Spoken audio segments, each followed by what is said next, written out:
2020 has been tough on all of us. We've lost a lot of people. There's been a lot of love lost, talking about politics, talking about race. But this is a good story, a feel-good story on this Thanksgiving Day. Marshawn Lynch still trying to find a way to serve all people. I absolutely love this. Great example by Marshawn Lynch, who currently resides in Hawaii. I did not know that. A little bonus tidbit there. Hey, college basketball in full swing. Guess what we're going to be seeing a lot of?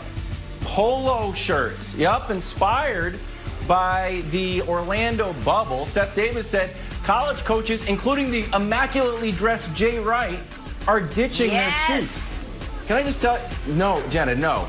This is the absolute worst decision in college basketball history. Everyone wants to chase comfort. Comfort is a rabbit you can never catch. If you're like, well, you polo look like shirts a polo guy. are more comfortable than suits. But no, I'll never wear a polo shirt. And the fact that you're going to try to like encourage a player while wearing a polo shirt, you try to tell me to get back on defense. You know what? Put a tie on. We're not on the golf. Wilds is right. You look like you are a polo is guy. Right, and he's right. No, he's not a polo guy. 100%. Polo is the lowest form of shirt. Wilds is correct. Polo is the lowest form of shirt, should only be worn while golfing. Nick says sweat Power is the rankings highest of shirts, form. polos are last. Nick says sweat Polos first. are last. Wow. No. I got half-cut tank It's tops. the worst shirt. It's last. It's the worst shirt. All right, listen.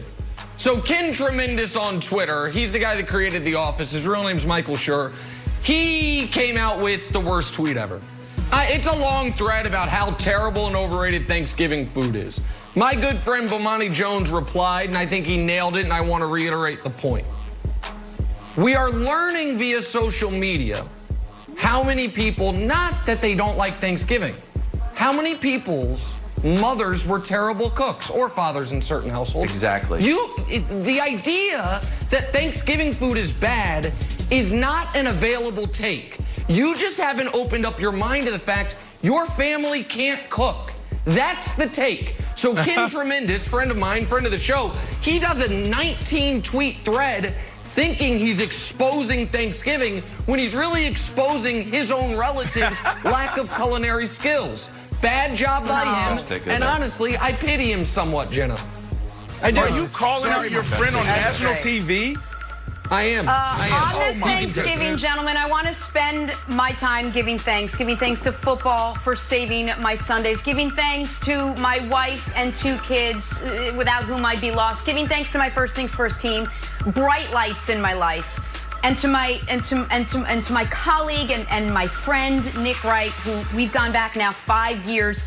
I know we battle sometimes. I adore you, buddy. And on this day, I give thanks to the fact that no matter how much you think you love Andy Reid and the Chiefs, Andy's true allegiance rests with me and has rested with me for the past 15 years. I was just looking for the right time to lay it on you that Andy's true love is with me and not with the other anchor on First Things Hold on, First. I have so many questions. What's the problem? I have so many questions. Look at Andy. How old are you in the younger picture? I mean, you're very young. It doesn't matter. Still an adult. That is that. Well, are you no, you're not an adult. In the first picture, that is not adult Jenna Wolf. I was a sportscaster in the 4th largest market in the United States when this picture was taken. No, really? That was as a baby face. Wow. Wow. Yeah, listen, I'm 35 right now. It wasn't that long ago. I thought that was high school. Anyway. That's amazing. Wow. I give thanks to all of you as well. All right, let's get back to some real football now. Not that fake football where I look like I'm 8 years old. We're in Tampa Bay for the much anticipated matchup this weekend, Bucs and Chiefs. Tom Brady's season has been up and down with the Bucs sitting at 7-4, while Patrick Mahomes' season has been up and up with the Chiefs cruising along at 9-1. So come Sunday, it will be the current GOAT versus perhaps the future GOAT. Tyrek Hill was asked about Brady. Take a listen. You know what? I'm just so surprised, you know, for a guy his age, you know, just watching him play over the years, you know, how great he is. You know, I've always been a fan of Tom. Like I'm always call him the GOAT. I mean, even though I play with Pat, he's the GOAT too. But Tom, he's obviously the GOAT of our sport, you know. But yeah, so yeah, I'm just just so glad to be able to play against Tom. Hopefully I can get a jersey swap. How about that concept? Two goats. Maybe the NBA should take notice. What? Yeah? Just real quick. I know you were so nice saying thank you. Can I just get this off my chest? Goat is not plural. There's either one or there's not. Thank you. The whole concept of GOAT falls apart when you say, well, he's the GOAT, and I play with Pat, he's the GOAT too. It's not greatest of all time. It's just greatest. It's a singular thing. Can we just stop with this? He's the GOAT. Which is why it's Mahomes. There's some Jordan's a GOAT. No, see, there you go. Great way to start. All that does is open the box. Great way to start. And now we have future conversations. All right, well then, Brandon, let me ask you. Let's put the GOATs, the greatest aside for 1 second and say, can Tom Brady send a message this weekend with a win over Patrick Mahomes and the Chiefs? Absolutely. I mean, every Sunday is an opportunity to send a message. And when you look at it, who is he going to send a message to? Themselves. Like, you got to figure out who you are. The Kansas City Chiefs know who they are. The Tampa Bay Bucs, Tom Brady, who are you? This record is not bad. 7-4. A lot of teams would give anything to be 7-4 at this point in the season. But Tampa Bay didn't go get Tom Brady. Tom Brady didn't go to Tampa Bay just to win against the bad teams. They brought him in to come win a Super Bowl. So when you look at these matchups against contenders, the champs, you have to show who you are. Now, one game, is it enough? No. Now, we need to see people stacking wins in November and December. They need to figure out exactly who they are, Nick. Tom Brady is a perfect opportunity. We talk a lot about Mahomes. We talk a lot about Andy Reid. We talk a lot about how this offense can beat you so many different ways. But this defense is really good. One of the things that we don't talk about, because it's not a real flashy defense, is their takeaways. They're second in the league in taking away the ball. They got 10 interceptions, 5 fumble recoveries. Tom Brady, he needs to protect the ball. Every time we look up on some type of primetime game, there's a turnover. He needs to come in. They need to have a balanced attack. He needs to protect the ball. If they do that, they have a good chance of beating this team and sending a message to themselves. This will be one of many games that they need to stack heading into December. Those are all really good points, Brandon. And you're right. There's a lot of teams that would kill to be 7-4. Absolutely. I mean, not the Browns again. They're 7-3. They would be upset if they're 7-4. But there's a lot of teams, bad teams in particular.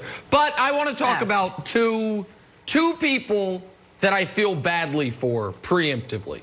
The first is Tyrek Hill, because I don't know if you heard at the end there, Tyreek saying, "I'm hoping to get a jersey swap." And what do we know about Sunday? Tom Brady ain't going to be on the field to swap no jerseys. After losses, beeline to the... Yeah, you got it. And Brandon, here's what I get. Brady must have won that game. I don't know the story about that jersey, but I know this. Either it came after a Jets or Dolphins loss, or it arrived via U.S. mail. It did not come after you guys beat him. Yeah, please, go ahead. And then I'll tell you the other person I feel bad for. I chased them down after the game. I chased them down after the game. We actually beat them. It was a Dolphins win. I chased them down. I said, Tom, send me your jersey. I said, can I have your jersey? Take it off right now. He said, no, I'll send you one. 3 years later, finally found it in my garage, all wrapped up in a UPS box. So he didn't give it to me right away. He ended up sending it to me. But I had to ask 2 or 3 times. Yeah. Okay, there you go. So, all right, so listen, maybe you can send Tyreek a message on how to get it. But Wilds, here's the other person I feel badly for. I feel bad for Tom, because this is not a fair fight on Sunday. And so I'm going to go back to March 28th, 2003. Now, that day might not mean much to many of you guys, but it happened to be the night of my senior prom for high school. And I remember this vividly, partly because it was senior prom. I was going to be late for senior prom. Why? Because it was the final ever matchup between Michael Jordan and Kobe Bryant. Jordan was last year with the Wizards, had a couple weeks left in the season. They weren't going to play each other in the playoffs. And people, kind of tried to set it up as a passing of the torch. But it wasn't a fair fight. It was old and not what he once was, Michael, against in his prime Kobe. And that night, If memory serves, Michael scored in the low 20s, and Kobe scored 55 points, damn near his career high at that point. And that wasn't an indictment on Michael and what he had achieved. It was a statement that it is not his time anymore. And that is where we're at right now in the NFL. It is not Brady's time anymore. We know whose time it is, Wilds. So this idea that Brady is going to be able to send a message or hold off Mahomes, it's not fair to put it in those terms. He's almost 20 years older than the guy. And so, yeah, I don't expect messages to be sent, and I don't expect this to be a really fair fight for Brady. I mean, this is fantastic. I don't know who the person is who does Tom Brady's social media, but I hope they clip this off and they can play this before the game, because you just delivered the perfect pump-up soliloquy, Nick. I thought it was fantastic. Here's the thing. Oh, thanks. Tampa Bay versus Mahomes, I think is very Jordan Wizardsy.